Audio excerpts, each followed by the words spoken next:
Bienvenido a su programa Hablemos de Salud. Yo soy la doctora Jessica Álvarez y hoy contamos con la presencia del doctor Carlos Vilches. En breve conoceremos mucho más sobre él.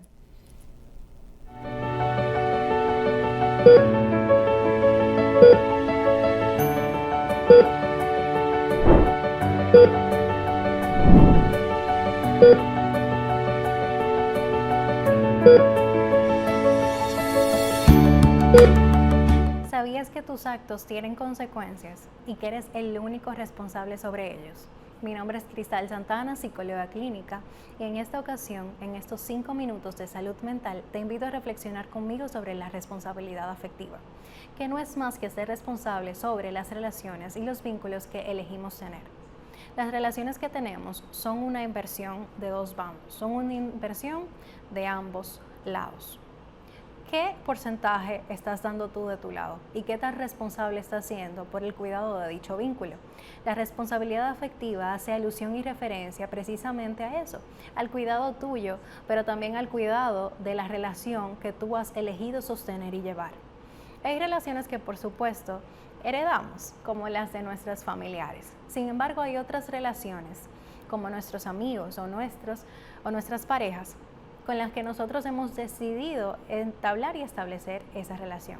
Sin embargo, sin importar la calidad de la relación o cómo inició, somos nosotros los encargados de cuidar y de cultivar un vínculo sano y efectivo entre nosotros y aquellos con quienes nos relacionamos. Las relaciones que llevamos implican un grado de responsabilidad, implican atención sobre ellas. Hacerte cargo de ti es parte fundamental de una responsabilidad afectiva sana. Hacerte cargo de ti en ese vínculo, pero también hacerte cargo de lo que tú entregas, de lo que tú das, de lo que eliges salir de ti. A pesar de que no somos responsables de las emociones de los demás, ni somos responsables de los pensamientos que emiten los demás, sí somos responsables del impacto que pueden tener nuestras acciones sobre ellos. ¿Sabías que de ti muchas veces depende el cultivar una relación sana, el cultivar un vínculo que perdure a lo largo del tiempo? Una relación afectiva es una relación que implica mucho sacrificio y muchas veces eso implica que vamos a priorizar a quienes tenemos enfrente. Eso no quiere decir que te vas a dejar de lado, eso no quiere decir que esté bien dejarte maltratar o dejarte lastimar por los demás. Es por esto que cuando hablamos de una responsabilidad afectiva también hablamos de límites claros. Es decir, establecer tus necesidades de forma segura y sincera, pero también estar dispuesto a escuchar cuál es la necesidad de la persona que tienes enfrente. Estamos caminando en tiempos donde quizá la empatía a veces hace falta y queremos recibir empatía, pero ¿qué tanta empatía estás dando tú? ¿Qué tanto estás tú dispuesto a flexibilizar cuando esperas flexibilidad de los demás? ¿Qué tanto estás dispuesto tú a sembrar para poder cosechar? A pesar de que no eres responsable de las emociones de los demás, nuevamente te repito que sí eres responsable de tus actos y eres responsable entonces de las consecuencias que estos traen. ¿Estás dispuesto a asumir las consecuencias de los actos que estás haciendo ahora mismo? ¿Cómo están tus relaciones? ¿Y qué es algo que puedes hacer tú en este momento por ellas? ¿Qué es algo que puedes elegir cultivar en dichas relaciones? Ahora bien, algunas herramientas que quizá puedo compartir contigo en el día de hoy son las siguientes, y ya te he mencionado unas cuantas. Establece límites claros. ¿Qué quiere decir límites? No es solamente decir no, pero es establecer de forma sincera y directa aquello con lo que no estás a gusto, aquello que te hace daño, aquello que te perjudica y aquello que simplemente no estás dispuesto a tolerar, pero también saber escuchar y tener una respuesta adecuada ante las necesidades de los demás o los límites de los demás. Una segunda recomendación que te puedo dar es que seas totalmente directo con tus intenciones dentro de toda relación que sostengas. Una tercera recomendación es ser coherente. Tus acciones y tus hechos tienen que ir de la mano. y allí hablamos de ser responsables. ¿Qué tan responsable estás siendo con tus relaciones? ¿Qué estás cultivando en ellas? ¿Y qué esperas recibir? Porque eso indica también lo que estás dispuesto a dar. Cultiva una relación sana, practicando una responsabilidad afectiva adecuada.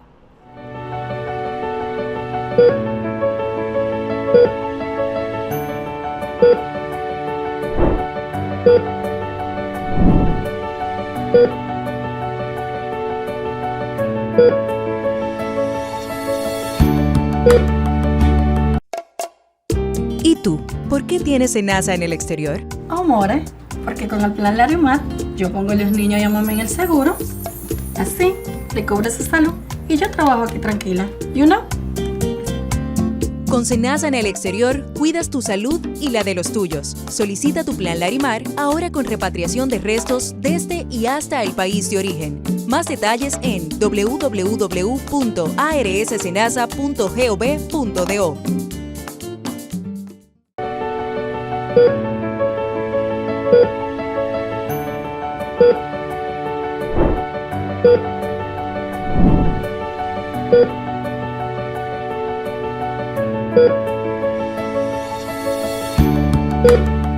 Como dije anteriormente, hoy contamos con la presencia del doctor Carlos Vilches. Doctor, un placer tenerlo hoy en nuestro programa. Gracias, igual. Doctor, usted es radiólogo. Así ¿Qué le es. hizo irse por el área de la radiología?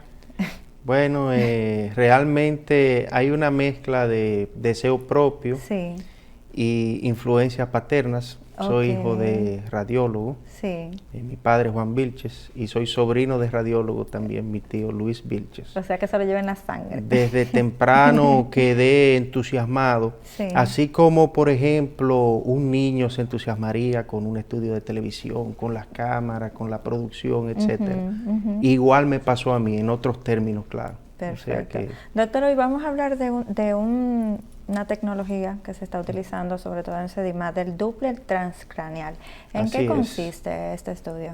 si este examen es un ultrasonido cerebral, donde nosotros podemos valorar morfológicamente el cerebro, pero no con una sensitividad suficiente como para poder diagnosticar una patología per se.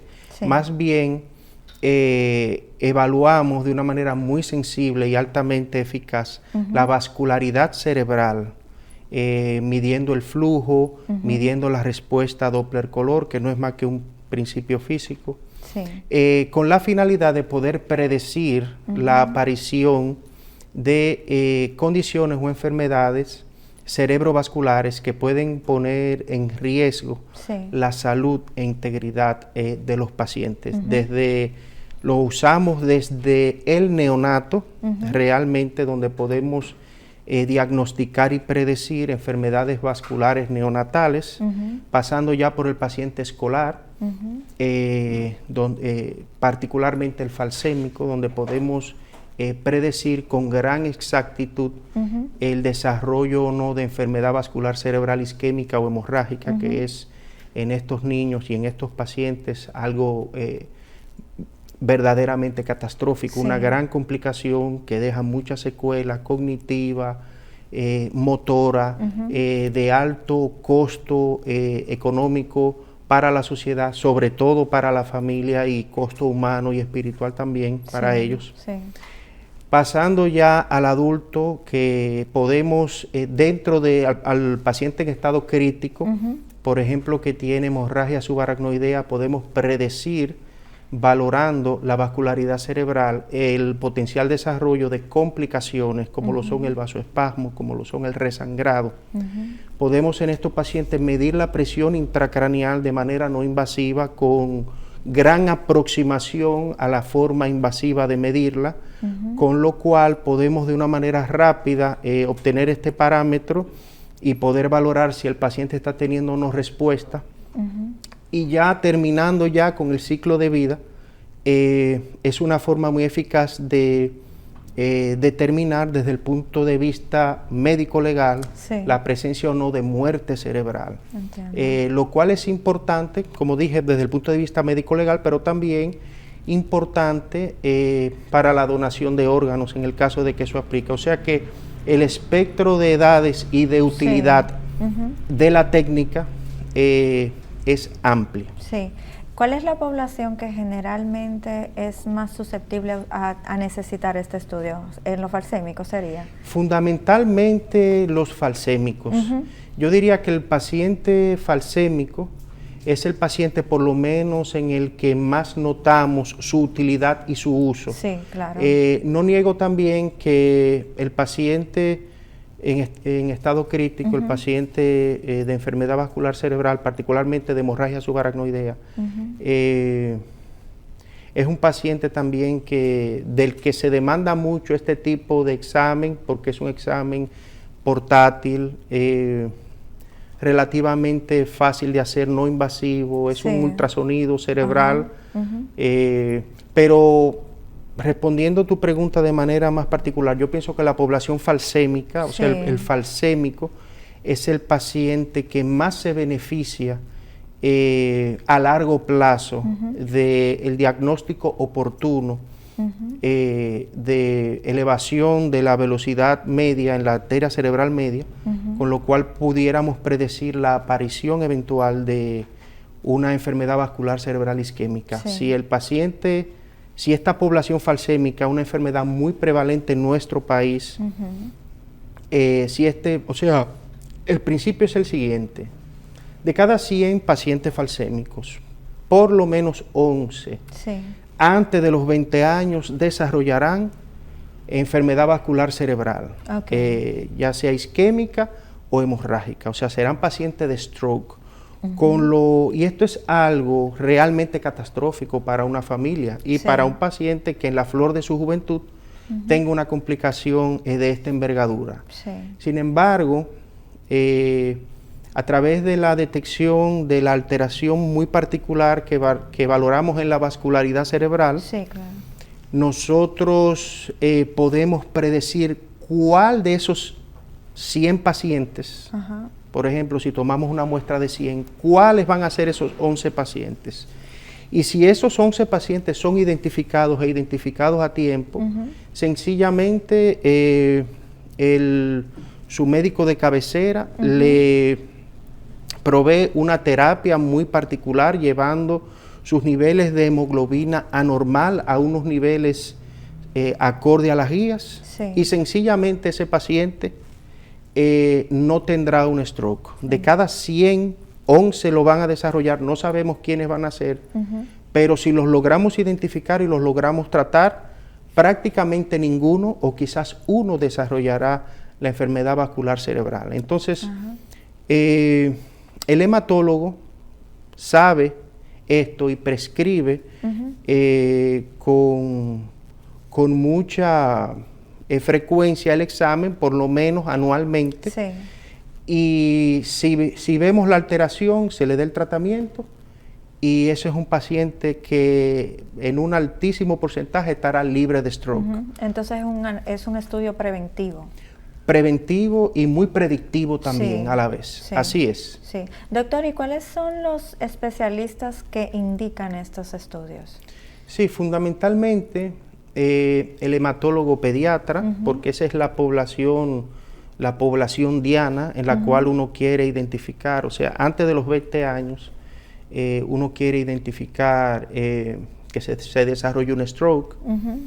Otro profesional es el neurólogo, el cardiólogo, y te mencionaré por qué en breve, y el intensivista, sobre todo ya en pacientes de estado crítico, y por supuesto también el neurólogo que realice terapia intensiva, o el neurocientista que esté realizando la terapia intensiva, que esté dándole soporte intensivo al paciente que tenga, por ejemplo, una hemorragia subaracnoidea, o el intensivista y el internista y neurólogo también que sea interconsultado a los fines de establecer en un paciente de manera legal la muerte cerebral. O sea que ese es el espectro que se encargan de eso.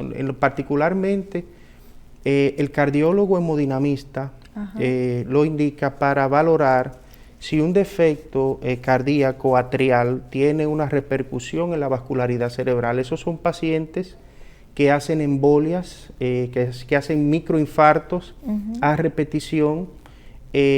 A través de un ecocardiograma, sobre todo transesofágico, y la administración de burbujas de solución salina, el cardiólogo puede visualizar si hay un paso o si hay un cortocircuito, o sea, sangre que del corazón derecho pasa directamente al corazón izquierdo sin pasar por el pulmón y va al cerebro. Cuando esa sangre va al cerebro, puede también, aparte de sangre, enviar un émbolo o un coágulo y crear un infarto. Sí. Estos son pacientes que tienen múltiples infartos cerebrales de manera inexplicable, y también pacientes que tienen una migraña intratable con cambios vasculares a nivel cerebral.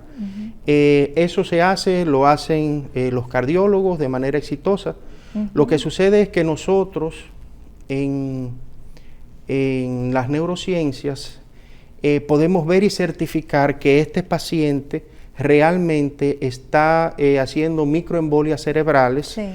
Por lo tanto, ese foramen oval patente, que es un defecto congénito que hay en la pared cardíaca, que el 25% de la población realmente lo tiene patente, lo que pasa es que lo tiene asintomático probablemente. Sí.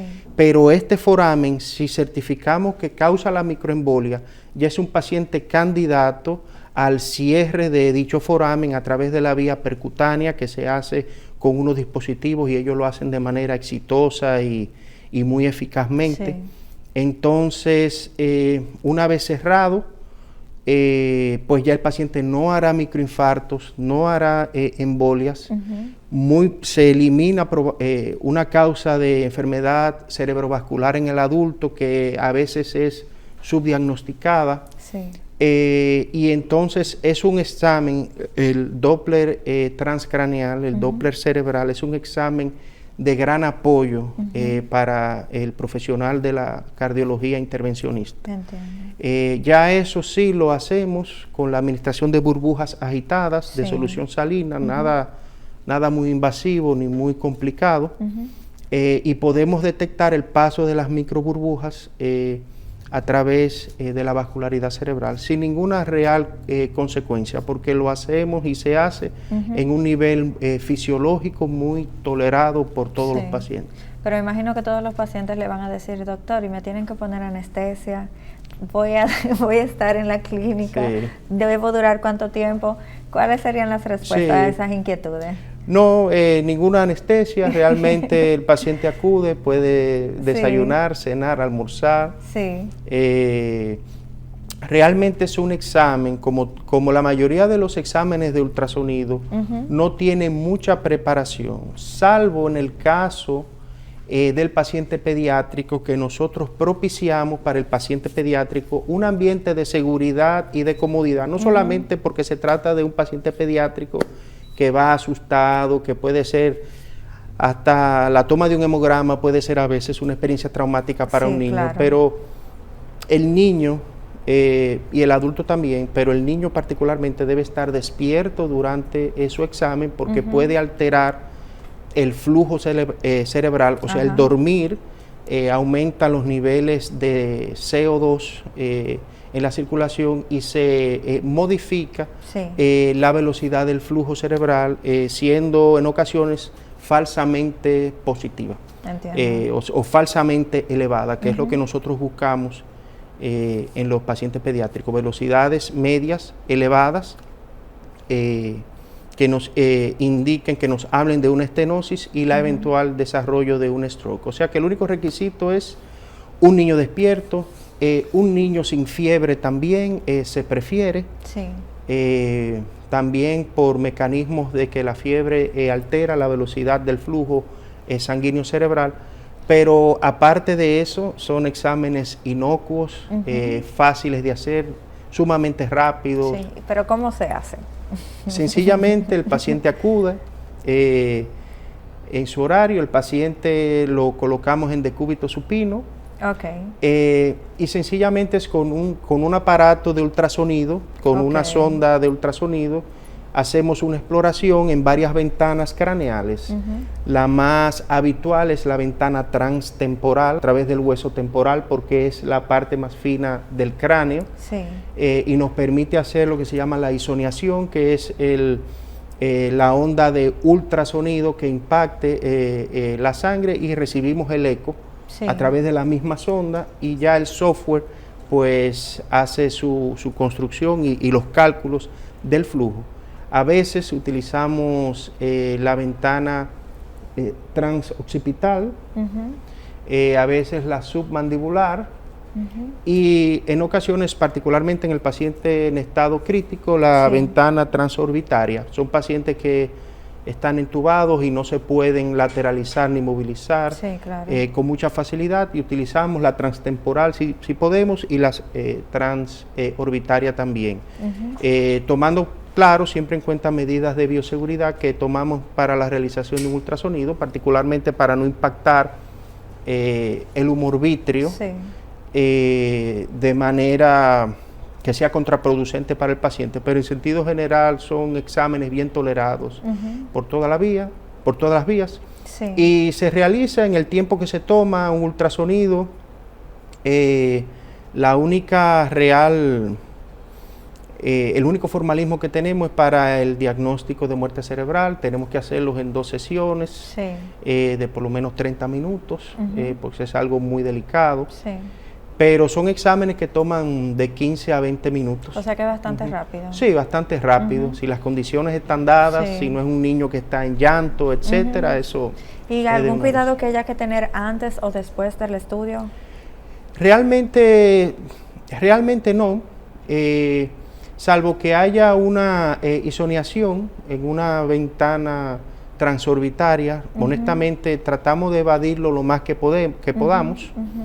Se ha descrito calentamiento del humor vítreo, pero honestamente, tomando las medidas de seguridad, es inocuo. El paciente no va a sentir nada, y ahí va para su casa o a sus actividades cotidianas sin ninguna tipo de... Doctor, ¿y el estudio tiene alguna contraindicación? Sabemos que tenemos pacientes quizás embarazadas. Comprendo. Entonces es necesario saber si hay contraindicaciones. Sí, las contraindicaciones son las mismas que un estudio de ultrasonido, que son realmente pocas o ninguna.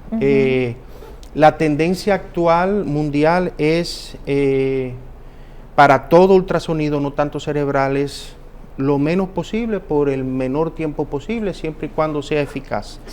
Pero eso es más bien una medida cautelar, evitando que en el futuro salga el efecto del ultrasonido sobre el tejido, algo que también se ha estudiado mucho. Realmente no hay contraindicaciones para el uso de la técnica. ¿Con esta técnica se pueden detectar enfermedades? Sí, claro. Podemos nosotros, por ejemplo, detectar y visualizar si un paciente con hemorragia subaracnoidea, por ejemplo, en estado crítico, está en vasoespasmo, que es una complicación de alta morbilidad en estos pacientes, porque aparte de la hemorragia subaracnoidea, que ya en sí misma es una enfermedad de alta morbilidad y mortalidad, que puede dejar secuelas bastante difíciles para el paciente. Si el paciente está vasoespasmo, pues encima de eso va a desarrollar una lesión isquémica, y ese paciente puede entrar en una cascada de acontecimientos que no le sean muy favorables al final. Sin embargo, si el vasoespasmo es detectado a tiempo, puede ser tratado y evitado a tiempo. También podemos detectar la patencia del foramen oval, si es un foramen oval que realmente hace cortocircuito, no solamente de sangre, que eso se puede ver desde el punto de vista transtorácico, pero podemos ver si ese paciente está haciendo embolias. Podemos detectar un sinnúmero de condiciones más que se pueden detectar por la técnica. ¿Y se pueden detectar en diferentes etapas o solamente en etapas iniciales? En etapas iniciales, ya cuando la condición está instalada también, las condiciones están instaladas, podemos detectar, y lo había olvidado, por ejemplo, como decía muy al principio, si el paciente está en hipertensión endocraneal, Ok. de una manera no invasiva y rápida.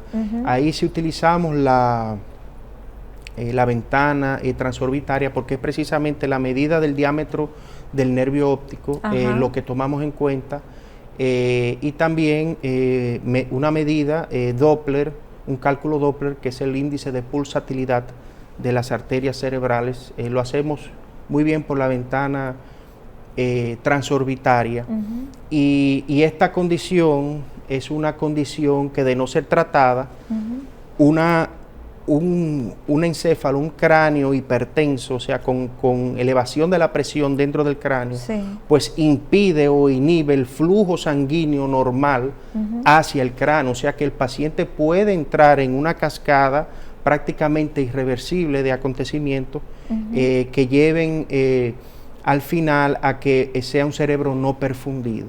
Entonces, si se puede detectar un aumento en la presión intracraneal, se podrá fácilmente revertir, y un paciente en estado crítico sin hipertensión endocraneal mejora significativamente su pronóstico. O sea, estos pacientes que están en estados críticos o ya están como usted habló ahorita, lo entendemos más como en un estado vegetal donde puede ser donante, ¿el estudio tiene que ser aprobado por los familiares o ya como es una persona que es candidata a ser donante ya viene todo eso aprobado? Bueno, realmente hay protocolos internacionales que establecen para fines de ser donante o no de órganos.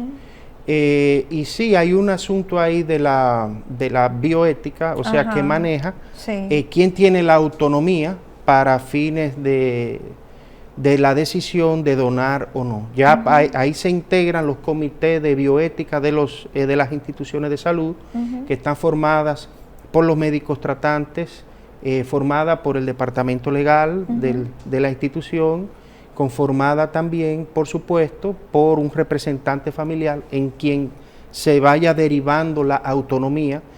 Y los pacientes en estado crítico, hay un manejo médico-legal siempre inicial a través de quienes que tienen la autonomía de la decisión sobre la donación de órganos o no, antes de ser admitido.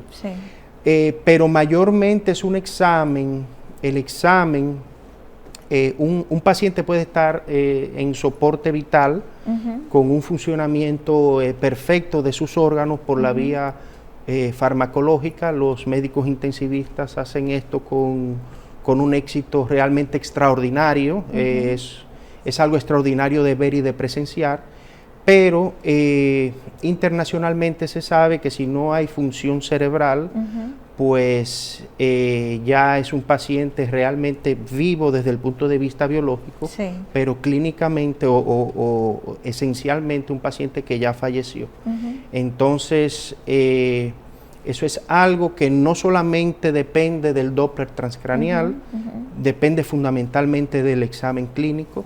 El examen clínico es fundamental. La medicina es clínica en esencia, en su esencia, y siempre será así.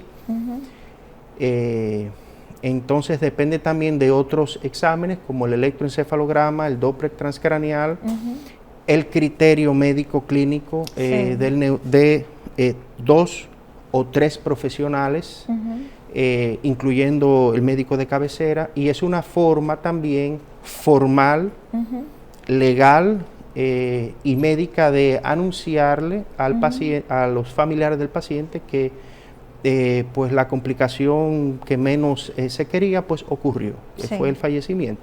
Una manera formal, internacionalmente aceptada, de certificar ese fallecimiento. Ahora bien, sobre la donación ya o no de órganos, ya eso el comité de bioética y todo lo que te mencioné anteriormente, pues se encarga de propiamente, esa área. siempre, por supuesto, con el conocimiento y la anuencia en quien esté descargada la autonomía de ese tipo de decisión, que pudiera ser un familiar o el paciente, antes de que entrase en un estado donde no pueda tomar decisiones por sí mismo y que haya arreglado todo. Claro. Así es. Doctor, a veces sabemos que se le puede escapar quizás a algún profesional mandar a hacer el estudio, pero nosotros en la casa podemos tener señales de alerta de que necesitamos el estudio y quizás sugerírselo al doctor. Claro que sí. En el caso del paciente falsémico, este es uno de sus exámenes rutinarios y el padre de ese paciente, escolar, o adolescente también, debe de saber que ese es un estudio anual dentro del gabinete de pruebas, frecuentemente indicadas. Si de casualidad pues ha pasado el tiempo pues y durante el año y no se ha realizado, pues es bueno recordarle siempre al médico de cabecera. Eso es elemental. Nosotros en radiología trabajamos en equipo y trabajamos en función de el médico de cabecera.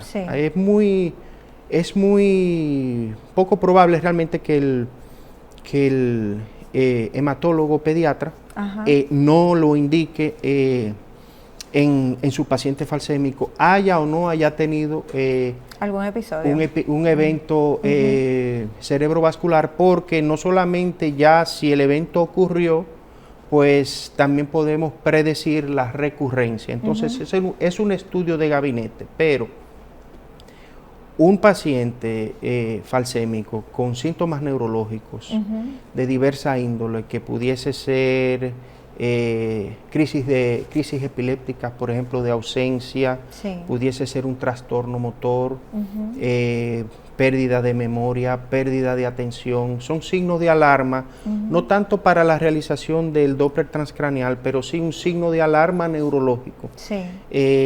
Porque los pacientes falsémicos, lo que sucede es que los pacientes falsémicos son pacientes de alto riesgo de desarrollo de problemas cerebrovasculares. Es por eso, más que la población general. Entonces, eso es un signo de alarma, debe de ser contactado en el menor tiempo posible con su médico de cabecera o llevado a una institución de salud donde tengan habilitado, por ejemplo, un departamento de urgencias pediátricas. Y en ese contexto, dentro de la serie de pruebas que se llevarán a cabo, estará el Doppler transcraneal, el cual pudiese no necesariamente ser positivo, sino que puede ser lo que llamamos condicional. Condicionales que está en el límite inferior de lo que consideramos ya anormal, entonces, o muy cerca del límite inferior de lo que consideramos anormal, y los protocolos nos dicen que ese examen debe de ser repetido dentro de 2 semanas de que dé esa velocidad anormal. Entiendo. Así es, o sea que esos son más o menos los signos de alarma. Entiendo. Bueno, doctor, lamentablemente debemos ir a la pausa. En breve regresamos con su programa Hablemos de Salud.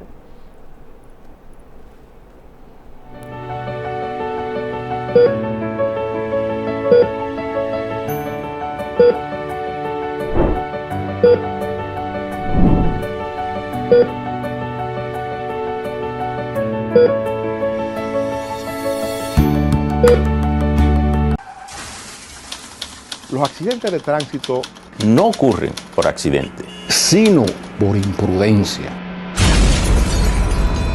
Asume tu responsabilidad. Intrant.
Regresamos a su programa Hablemos de Salud. Doctor, entonces el estudio debe realizarse por lo menos una vez al año en pacientes falsémicos. Así es.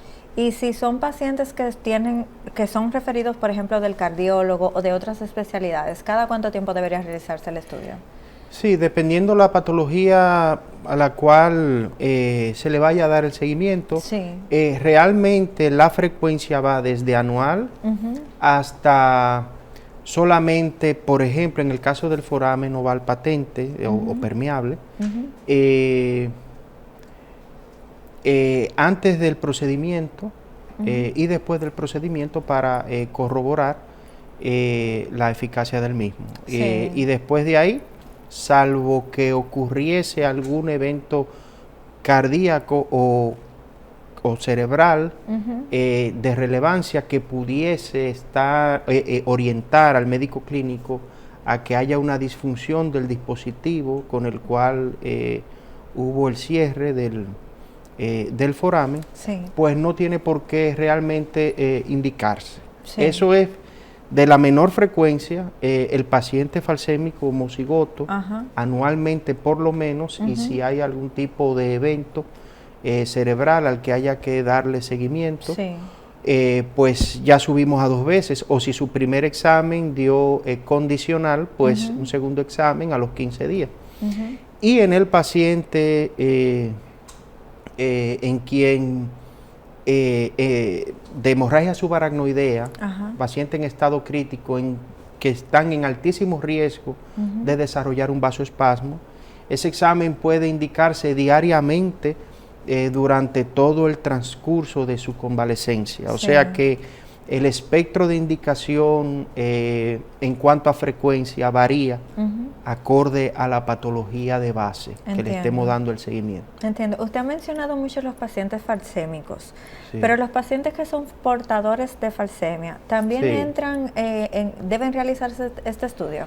Es fundamentalmente para la falsemia, para el homocigoto. Para el homocigoto. Sí. Que está indicado y en quien fue esto tratado y su eficacia realmente demostrada. Sí. Pero, como te digo, estamos siempre bajo el criterio del médico de cabecera. Si lo considera que debe de ser de los estudios de base, Sí. de panel en la falsemia, pues bienvenido sea. No está de más nunca tener información del flujo sanguíneo cerebral del falsémico, homocigoto o no, durante el transcurso por lo menos de la edad pediátrica hasta los 20 años, por lo menos, donde ya pasa a disminuir anualmente ese riesgo cerebrovascular Sí. tan elevado que tienen los falsémicos, pero Sí. fundamentalmente en falsémicos homocigotos. Sí. Fuera de las enfermedades que ya se han mencionado, ¿habrá alguna otra que en algún momento necesitaría el estudio para prevenir alguna situación en los pacientes? Sí, realmente el espectro de patologías cerebrales son amplias, Sí. particularmente mientras más cerca se está del nacimiento. O sea, mientras más pediátrico el paciente, mientras más está cercano al periodo neonatal, incluso prenatal, Sí. pues más eficaz es el examen. Y esto es porque ya cuando en el paciente adulto, en el paciente adolescente y el paciente adulto, ya hay otros métodos de diagnóstico que son bien eficaces, como son, por ejemplo, la resonancia magnética, tomografía cerebral y angiotomografía cerebral. Entiendo. Pero están las investigaciones abiertas. El ultrasonido es un examen fácil de hacer, es un examen de cabecera. En el paciente, independientemente de su estado, se puede hacerse porque se hace en la cabecera del paciente. No hay que trasladar al paciente si no se necesita, si es de difícil traslado, pues el ultrasonido va hacia el paciente, o sea, de manera portátil. Y es muy amplio el espectro de patología, sobre todo a nivel neonatal y perinatal. Por ejemplo, el diagnóstico de enfermedades vasculares y hemorrágicas cerebrales, pero también enfermedades morfológicas cerebrales neonatales, la hidrocefalia congénita, por ejemplo, trastornos y anomalías del sistema ventricular en el recién nacido, en el neonato. Son solo algunas de las patologías que me lleven a la mente, variantes morfológicas cerebrales que pueden poner en peligro la vida y el desarrollo del bebé y que ameriten ser intervenidas. Se pueden empezar a diagnosticar por el ultrasonido cerebral. También complicaciones postquirúrgicas, eso lo hacemos con relativamente frecuencia, la predicción o diagnóstico de complicaciones que pudiesen aparecer luego de una intervención mayor en un paciente neonato. Eso lo hacemos con relativa frecuencia y tenemos una casuística grande en eso. Es este paciente posquirúrgico neonatal que a pesar de haber sido corregido, puede que no despierte, puede que convulsione, puede que no esté, que permanezca entubado, pudiese estar desarrollando complicaciones hemorrágicas cerebrales o trastornos de la perfusión cerebral que se pueden detectar y corregir a tiempo de manera fácil y eficaz por parte del equipo de terapia intensiva pediátrica. Entonces, realmente sí hay un amplio espectro de patologías que pueden diagnosticarse, pero tempranamente. Ya para la adultez o para el periodo escolar y ya cerca de la adultez, el ultrasonido se limita a la parte vascular, a la parte vascular y hemodinámica cerebral.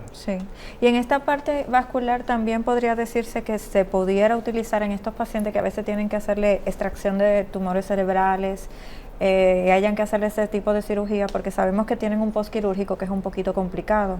Me imagino que este estudio pudiera ayudar a prevenir.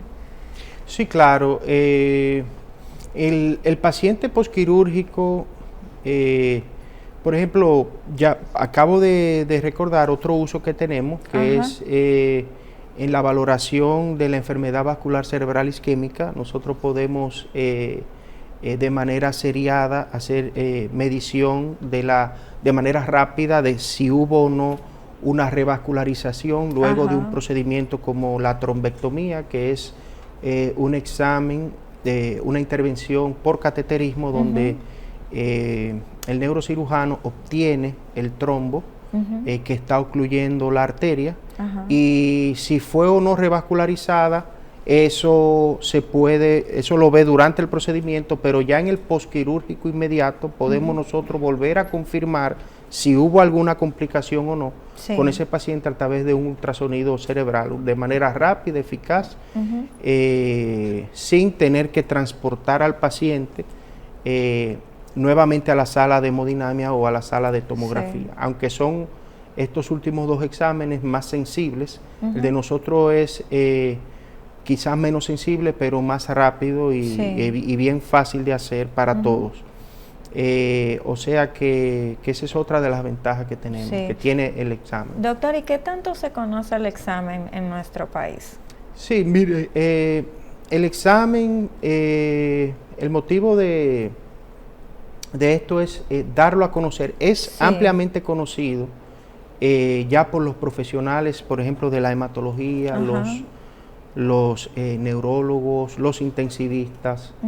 Lo que sucede es que la idea es que sepan que está disponible. O sea que lo que hay que hacer con este tipo, las herramientas diagnósticas, todas son conocidas por la comunidad médica. Ahora, de ahí a su disponibilidad, eso es lo que uno quiere enfatizar. Son exámenes que los venimos realizando de manera rutinaria, de manera permanente. Es un servicio que se da de manera diaria, permanente, que está disponible para la población. Y eso es, yo pienso que lo más importante, que la comunidad médica debe de saber. Y esto, mientras más se expanda, más se conozca y más disponible esté, pues se benefician los pacientes, particularmente los pacientes pediátricos, porque detrás de un paciente pediátrico hay una familia, y una familia que quiere que su paciente pues aprenda, se relacione, se desarrolle en plenitud. Entonces, en el caso de un paciente falsémico, por ejemplo, óigame, con este examen podemos anular, quitar ya dentro del listado de complicaciones de un falsémico una de sus complicaciones más invalidantes y más catastróficas para su vida, su desarrollo y para su familia, que es la enfermedad vascular cerebral, en el caso de que sea con una secuela de importancia, que sabemos que hay un alto riesgo de uno tener una enfermedad vascular cerebral con secuelas, secuelas cognitivas, secuelas motoras, y puede que pues que no haya secuelas. Eso también es una posibilidad. Ojalá que toda la enfermedad vascular cerebral pediátrica fuera sin secuelas. Eso es lo que quisiéramos todos, y en ocasiones es así. Pero también el paciente puede tener incluso epilepsia después de una enfermedad vascular cerebral, desarrollar una epilepsia, y eso es una enfermedad crónica de tratamiento de largo tiempo. Se le añade un costo un costo económico para la familia. Entonces, con este examen podemos evitarlo. La comunidad médica, vuelvo y te digo, sabe, la conoce muy bien, la usa muy bien, la herramienta diagnóstica. La idea es que se sepa que está disponible y cada vez más disponible en nuestro medio. Sí, le iba a preguntar justo en la población de falsémicos, ¿qué tanto conocimiento saben que existe este estudio que pueden realizarle a sus pacientes? Sí, desde el desarrollo del STOP Trial, que fue el ensayo clínico que lanzó al mundo en la década de los 90, el uso de esta técnica como prevención de desarrollo de enfermedad cerebrovascular, es de conocimiento de todos los profesionales de la hematología pediátrica, su uso en esa patología en particular. Sí, siempre es bueno que la concientización también sea en los padres. Exacto. Eso es elemental, que ellos sepan que esta herramienta diagnóstica le va a ser prescrita en algún momento o de manera recurrente, pero es bueno que sepan para qué. Exacto. Para qué y por qué. Y la importancia de que si la anomalía es detectada en su niño, sabemos que va a ser motivo de nervios y motivos de angustia. Pero tengan la certeza que dentro de eso negativo, eso es positivo.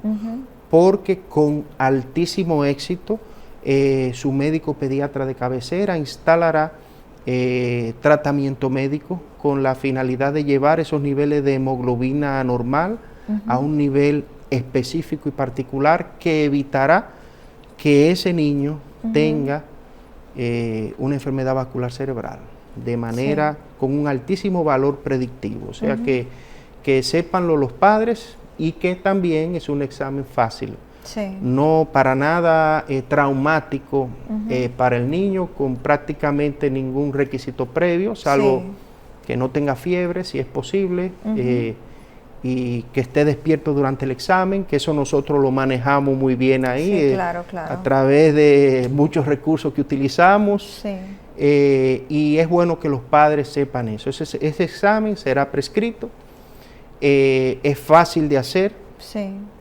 medirá algo muy puntual, muy particular, y si es detectado, las complicaciones que se evitarán, nada más habría que hacer el escenario paralelo, para uno darse cuenta de lo que uno puede evitar con esto. Doctor, este estudio lo tendríamos que ver de cierta forma en prevención, como sería para una persona que sufre del corazón ponerse un holter o quizás ponerse un mapa en una población falsémica. Así es uno de los, lo podemos ver así, Sí. como un examen preventivo. Exacto. Y lo que uno quiere es que el paciente salga y los padres felices del examen sin ningún tipo de detección de velocidad normal, pero si lo es, no importa. No importa porque el tratamiento va a ser administrado Sí. y la complicación se evitará. Es un examen preventivo más para el falsémico, disponible y ampliamente disponible Sí. para la población Eso le iba a decir, que qué tan dominicana. asequible sería un padre que esté, quizás nunca se lo hayan indicado a su hijo y Sí. esté interesado en hacérselo, qué tan asequible sería. Sí, bueno, o sea, no es un examen, te digo, no es un examen de alto costo, Ajá. no es un examen que haya que apelar, por ejemplo, al capítulo de enfermedades catastróficas de su seguro. Exactamente, sí. Es un ultrasonido que ya tiene mucho tiempo, por ejemplo, de coberturas de seguros, médicos. Sí. Eso es como un ultrasonido. O sea, que pudiera cerciorarse que puede que tenga hasta la cobertura sin saberlo. Exactamente, muy probablemente lo tenga porque eso es ya un examen que está establecido en la comunidad médica desde hace a nivel mundial en varias décadas en nuestro país. También tiene varios años ya establecido. Sí. Lo que sí cada vez más disponible es lo que queremos que sea de conocimiento de la población, que está disponible para ese tipo de pacientes y para todas las demás patologías que hemos mencionado aquí. Algunos son pacientes ya en estado crítico, eso ya se vuelve un examen interno dentro de lo que es el tratamiento intrahospitalario, por supuesto, claro. porque son pacientes en terapia intensiva, pero también desde hace muchos años la Sociedad de Pediatría y la Sociedad de Perinatología también está utilizando la herramienta en nuestro país para el paciente neonatal, para el periodo neonatal y perinatal y para el periodo prenatal también, para la detección de innumerables condiciones ya neonatales, como por ejemplo son la asfixia perinatal, el desarrollo de las diferentes condiciones hemorrágicas del recién nacido, la leucomalaquia periventricular es una patología, por ejemplo, que la diagnosticamos con frecuencia, que son el estadio ulterior de una hemorragia de la matriz germinal, que esa es realmente el evento vascular que desarrolla el neonato, sobre todo el pretérmino, y eso, si un padre sencillamente, difícilmente no se lo hayan indicado, pero si tiene esa inquietud, lo que tienes que hacer es primero llamar a su médico de cabecera, expresarle esa inquietud y ese deseo que tiene, o ¿verdad? Ese deseo de conocer el estado, de saber si su niño desarrollará antes de los 20 años enfermedad vascular cerebral, ya que es un falsémico homocigoto, preguntarle a su médico si su paciente, si él considera que su paciente tiene un riesgo, aunque sea mínimo, inmediatamente su médico de cabecera prescribirá el examen y se realiza de manera rápida, fácil. Y si hay algún tipo de, nosotros, por ejemplo, en mi oficina, hemos detectado la anomalía en pacientes de diversas edades, inmediatamente procedemos a llamar al médico de cabecera y no descansamos hasta que no nos comuniquemos, para que le sea de su conocimiento de que quizás, si está dentro de su posibilidad, pues ese médico adelante quizá la cita de control para empezar un tratamiento ya de disminución de la hemoglobina S hasta aproximadamente un 30%, con lo cual según el STOP Trial, el ensayo clínico en el que se ha basado la aplicación de esta tecnología, con eso se reducirá prácticamente a un 1% de probabilidad el desarrollo de enfermedad cerebrovascular en esos pacientes, 1%. Entiendo. De 11%, 1%. En ocasiones, 0. Eso sería muy bueno. Eso es importante. Lo que se busca. Es lo que se busca, es lo que se busca. Y por supuesto, todo examen, esto vale para el Doppler transcraneal y para todos los medios diagnósticos, todo examen médico debe de, yo le digo mucho a los pacientes, debe de retornar a su lugar de origen. Sí. Fue indicado por su médico de cabecera, su hematólogo pediatra, por ejemplo, o su internista, su neurólogo, pues debe de retornar donde quien lo prescribió. Entiendo. Para fines de que en esa consulta de control de resultados salga el tratamiento, si aplica una valoración del pronóstico o una consejería de qué estilo de vida llevar acorde a ese resultado. Y siempre le digo a los pacientes también, porque en nuestro medio el paciente tiene acceso la mayoría de las ocasiones a sus resultados, es su derecho, y así hemos funcionado hasta ahora. Yo siempre le digo a los pacientes que una prueba negativa es una prueba que está diciendo algo, está negativa, pero está diciendo algo, de hecho está diciendo mucho, porque está diciendo una serie de diagnósticos diferenciales que no, que están descartados, y otros que son posibles, pero están realmente en la consideración clínica del médico de cabecera. Por tanto, debe de retornar para ser puesto en su contexto. Un examen negativo no significa que yo no tengo nada, significa que no tengo una serie. En el momento está bien. Exacto, y hay una serie también, el médico de cabecera, nosotros siempre discutimos ampliamente los alcances de los métodos diagnósticos. Hoy en día tenemos infinidad de métodos diagnósticos porque manejamos la sensitividad y especificidad de una prueba. Hay pruebas, por ejemplo, la resonancia magnética tiene alta especificidad y sensitividad para, por ejemplo, tumores y otras patologías. Y el Doppler transcraneal tiene sensitividad y especificidad para otras patologías como las que hemos mencionado. O sea que las fortalezas y debilidades de cada examen son del conocimiento del radiólogo y también conocimiento del médico de cabecera. Por tanto, debe de retornar a ese lugar. O sea que yo te diría, padre, llame a su médico,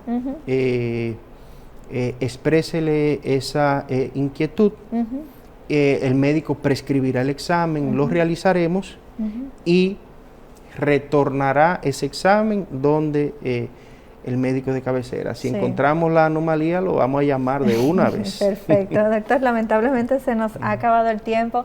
Si alguien en la población desea contactarlo, ¿dónde podría ir? Sí, claro, nosotros estamos en Sedimat. Nos pueden buscar ahí en nuestras redes sociales, Doctor Vilches Instagram, Doctor Vilches Abreu, Doctor Vilches Abreu. Y también en los teléfonos de Sedimat. Perfecto, doctor, muchísimas gracias por acompañarnos. Si ustedes allá en casa, vamos a prevenir, que la prevención lo es todo. Esto ha sido todo por hoy en su programa Hablemos de Salud. Se despide la doctora Jessica Álvarez y hasta nuestro próximo encuentro.